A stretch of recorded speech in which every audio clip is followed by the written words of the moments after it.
ಎಲ್ಲರಿಗೂ ನಮಸ್ಕಾರ. ಇವತ್ತು ನಾವು ಕಟ್ಟೆಯರಿಸ್ವಾಮಿ ಸರ್ ಅವರ 35ನೇ ವೆಬಿನಾರ್ ಬಗ್ಗೆ ಮಾತಾಡೋಣ.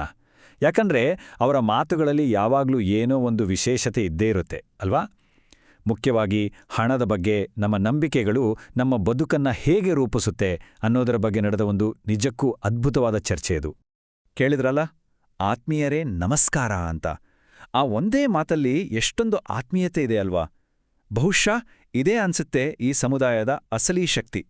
ಬನ್ನಿ, ನಮ್ಮ ಇವತ್ತಿನ ಜ್ಞಾನದ ಪಯಣವನ್ನ ಇಲ್ಲಿಂದನೇ ಶುರು ಮಾಡೋಣ. ಆದರೆ ಒಂದ್ನಿಮಿಷ, ಬೆಳ್ಳಂಬೆಳಗ್ಗೆ ಸೂರ್ಯ ಹುಟ್ಟೋಕೋ ಮುಂಚೆ ನಡೆಯೋ ಈ ವೆಬಿನಾರ್ನಲ್ಲಿ ಅಂಥದ್ದೇನು ವಿಶೇಷ ಶಕ್ತಿ ಇರ್ಬೋದು? ಏನಂತೀರಾ? ಬನ್ನಿ, ಈ ಪ್ರಶ್ನೆಗೆ ಉತ್ತರ ಏನು ಅಂತ ನೋಡೋಣ.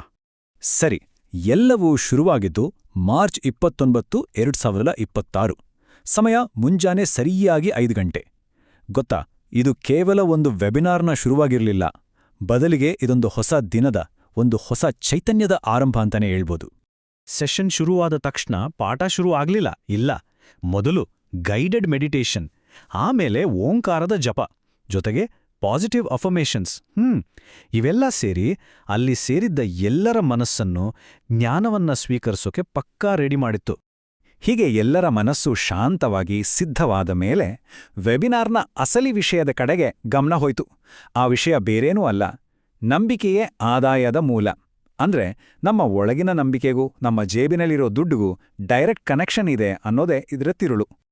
ನೋಡಿ, ನಿಮ್ಮ ನಂಬಿಕೆ ಎಷ್ಟು ಬೆಳೆಯುತ್ತದೆಯೋ ನಿಮ್ಮ ಆದಾಯವೂ ಅಷ್ಟೇ ಬೆಳೆಯುತ್ತದೆ. ವಾವ್! ಈ ಒಂದು ಅದ್ಭುತ ಮಾತಿನೊಂದಿಗೆ ಅಂದಿನ ಸೆಷನ್ ಶುರುವಾಗಿದ್ದು ಅಲ್ವಾ? ಇದು ಬರೀ ಹಣದ ಬಗ್ಗೆ ಮಾತಾಡ್ತಿಲ್ಲ, ಬದಲಿಗೆ ನಮ್ಮ ಸೆಲ್ಫ್ ಕಾನ್ಫಿಡೆನ್ಸ್ ಬಗ್ಗೆ, ನಮ್ಮ ಮೌಲ್ಯದ ಬಗ್ಗೆನೂ ಹೇಳ್ತಿದೆ. ಹಾಗಾದ್ರೆ ಈ ಮನಿ ಬಿಲೀಫ್ ಸಿಸ್ಟಮ್ ಅಂದ್ರೆ ನಿಜಕ್ಕೂ ಏನು? ಸಿಂಪಲ್, ಇದು ವಿಸ್ತಾರ ವಾರಿಯರ್ಸ್ನ 5ನೇ ತತ್ವ. ಇನ್ನೂ ಸರಳವಾಗಿ ಹೇಳ್ಬೇಕಂದ್ರೆ, ಹಣದ ಬಗ್ಗೆ ನಮ್ಮ ಮನ್ಸಲ್ಲಿ ಏನೆಲ್ಲ ನಂಬಿಕೆಗಳು ಬೇರೂರಿದೆಯೋ ಅದೇ ನಮ್ಮ ಫೈನಾನ್ಷಿಯಲ್ ಕಂಡೀಷನ್ಗೆ ಫೌಂಡೇಶನ್ ಅಷ್ಟೇ. ನಮ್ಮ ಒಳಗಡೆ ಇರೋ ಪ್ರಪಂಚನೇ ನಮ್ಮ ಹೊರಗಿನ ಪ್ರಪಂಚವನ್ನ ಸೃಷ್ಟಿ ಮಾಡುತ್ತೆ ಅನ್ನೋದಿದ್ರರ್ಥ. ಸರಿ, ಈ ಒಂದು ಬೇಸಿಕ್ ಪ್ರಿನ್ಸಿಪಲ್ ಅರ್ಥ ಆದ್ಮೇಲೆ ಚರ್ಚೆ ಇನ್ನೂ ಬೇರೆ ಬೇರೆ ಆಯಾಮಗಳಿಗೂ ಹೋಯ್ತು. ಬನ್ನಿ, ಆ ವೆಬಿನಾರ್ನ ಕೆಲವು ಇಂಪಾರ್ಟೆಂಟ್ ಪಾಠಗಳೇನಿತ್ತು ಅಂತ ಈಗ ನೋಡೋಣ. ನೋಡಿ, ಈ ಡಿಸ್ಕಷನ್ ಬರೀ ಹಣಕ್ಕೆ ಸೀಮಿತವಾಗಿರಲಿಲ್ಲ.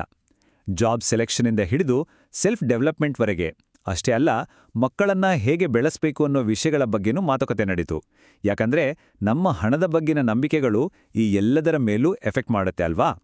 ಹಾಗೆ ಇನ್ನೊಂದು ಮುಖ್ಯವಾದ ಪಾಯಿಂಟ್, ಯಶಸ್ಸಿಗೆ ಬರೀ ಮೈಂಡ್ಸೆಟ್, ಸ್ಕಿಲ್ ಸೆಟ್ ಇದ್ರೆ ಸಾಲ್ದು.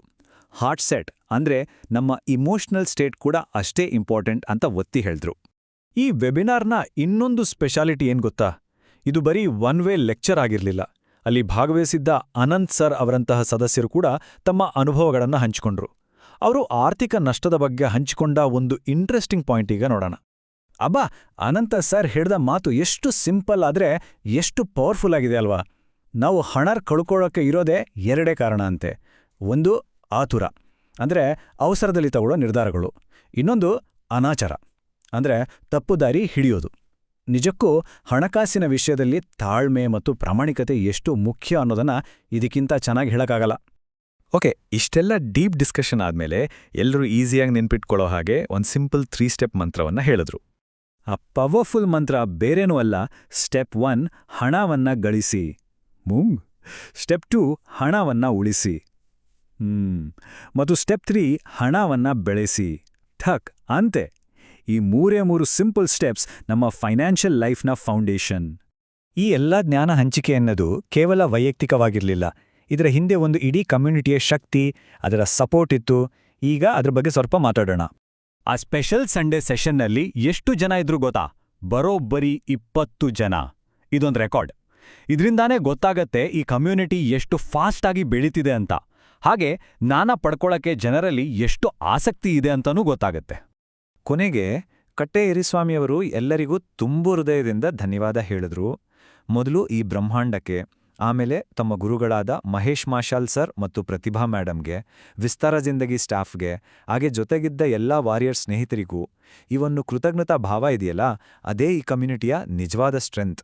ಸೆಷನ್ ಮುಗಿದಿದ್ದು ಒಂದು ಸ್ಫೂರ್ತಿದಾಯಕ ಮಾತಿನೊಂದಿಗೆ. ನಾಳೆಯಿಂದ ಈ ಗುಂಪಿನ ಎಲ್ಲಾ ಸದಸ್ಯರು ಕರೆಕ್ಟಾಗಿ ಬೆಳಗ್ಗೆ 4 ಸೇರ್ಕೊಳ್ಳೋಣ. ನೋಡಿ, ಇದು ಬರೀ ಒಂದು ಸೂಚನೆ ಅಲ್ಲ, ಬದಲಾಗಿ ನಿರಂತರವಾಗಿ ಕಲಿಯೋಣ ಅನ್ನೋ ಜರ್ನಿಗೆ ಕೊಟ್ಟ ಒಂದು ಓಪನ್ ಇನ್ವಿಟೇಷನ್. ಹಾಗಿದ್ರೆ ಕೊನೆಯದಾಗಿ ಒಂದು ಪ್ರಶ್ನೆ ನಮ್ಮೆಲ್ಲರಿಗೂ.